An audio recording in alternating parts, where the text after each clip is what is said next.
World Wide Web is the fastest growing part of the internet. The year is 1998. You're logging onto the internet, but it's not AOL welcoming you online. It's David Bowie. I don't think we've even seen the tip of the iceberg. I think the potential of what the internet is going to do to society, both good and bad, is unimaginable. This is the story of when one of music's greatest innovators decided to become an internet service provider.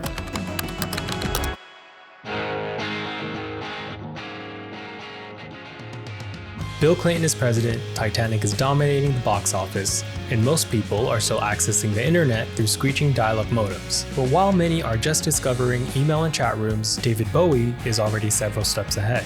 Throughout his career, Bowie had always been fascinated by technology and its potential to connect with his audience in new ways. In 1994, he released a CD that let fans edit their own music video. In 1996, he put out one of the first downloadable digital singles. And in 1997, he attempted to livestream a concert, though the technology wasn't quite ready for that yet. But Bowie wasn't deterred by these early setbacks. He saw the internet's potential, not just as a marketing tool, but as a new artistic medium, a way to blur the lines between creator and audience. I embrace the idea that there's a new demystification process going on between the artist and the audience. It's almost like the artist is to accompany the audience and what the audience is doing. And that feeling is very much permeating music and permeating the internet.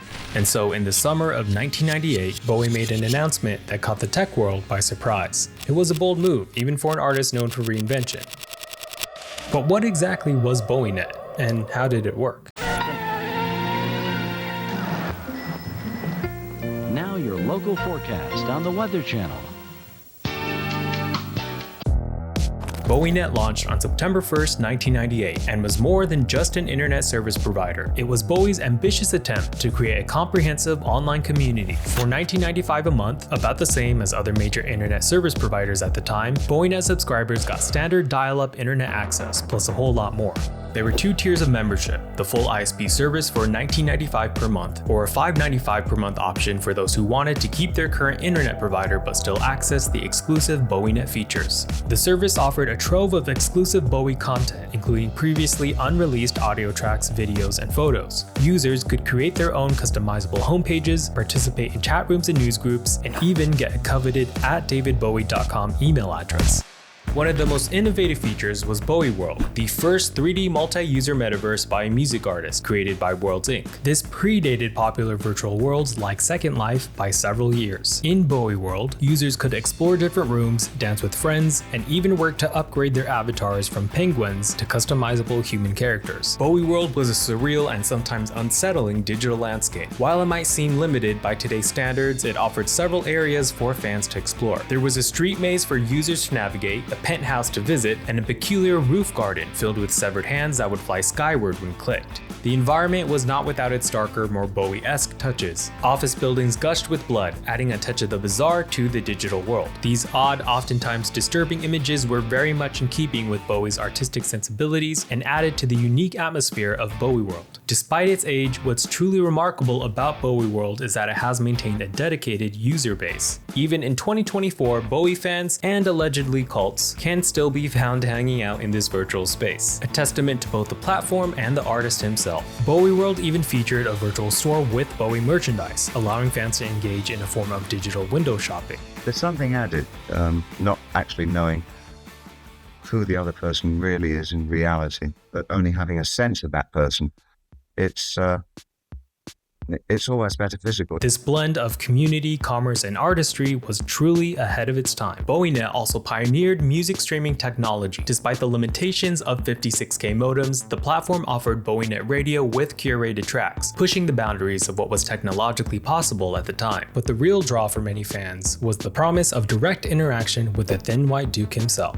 Under the username Sailor, Bowie would regularly log on to interact with fans. He answered questions, debunked rumors, and engaged in the kind of direct artist-to-fan communication that's commonplace today, but was revolutionary in the late 90s. One particularly memorable interaction, though never 100% confirmed to be Bowie himself, showcased his sharp wit. A fan shared a story about a disappointing encounter in Hyde Park in 1978, where Bowie allegedly dismissed him with the curt, "That's nice." The response, purportedly from Bowie, was both humorous and biting. "So what am I supposed to do, kiss your ass or something? Okay, here, I'm sorry I didn't lavish you with attention on a park bench, but trainee chef doesn't exactly raise any eyebrows." He even jokingly credited the fan for his less popular 80s work as quote-unquote revenge. "I knew that you would get people into my music, but I also knew, as I jogged away, that I would have my revenge on you by making you feel stupid as I released 3 albums, each one worse than the one before it." These witty, often irreverent exchanges gave fans unprecedented access to Bowie's personality and humor, a surreal experience for fans used to their idol being a distant, otherworldly figure. Don't be suspicious. I know people think me unnecessarily secretive.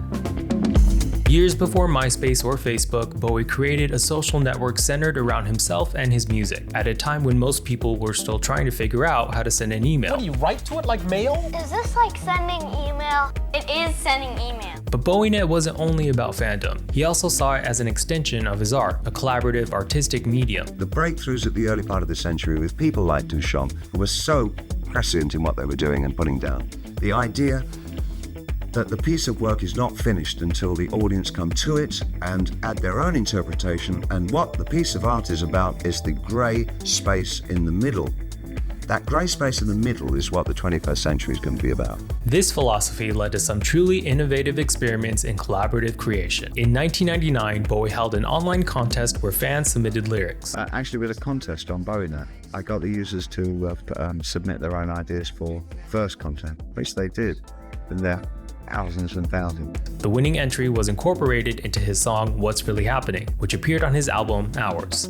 Later in the same year, BowieNet hosted a virtual premiere of the controversial Sensation exhibition from the Saatchi collection before it opened at the Brooklyn Museum. But while Bowie was busy pioneering the future of online fandom, the internet was evolving at breakneck pace. As broadband began to replace dial-up and new platforms emerged for sharing music and connecting with others online, BowieNet faced increasing challenges. From a high of around 100,000 subscribers, BowieNet's numbers began to dwindle. By the mid-2000s, it was clear that the service's days were numbered. In 2006, BowieNet quietly ceased operations. The official announcement came years later, ironically, in a Facebook post. Some say that it was a Mayan prophecy for 2012 and was forever thus. Others suggest it may have been deliberate sabotage by gremlins, finally successful after a sustained attack over many years. Whatever the truth, the old BowieNet, as we have known it, is kaput.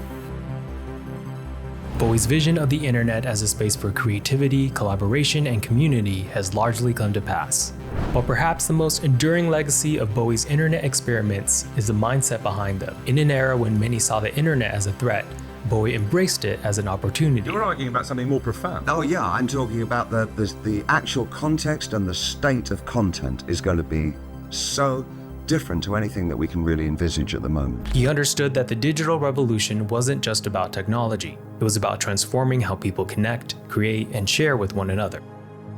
This philosophy of embracing new technologies to foster connection and creativity has become a blueprint for artists in the digital age. From Radiohead's Pay What You Want release of In Rainbows to Taylor Swift's Easter eggs and puzzles, we can see echoes of Bowie's digital experiments in how modern artists navigate the online world.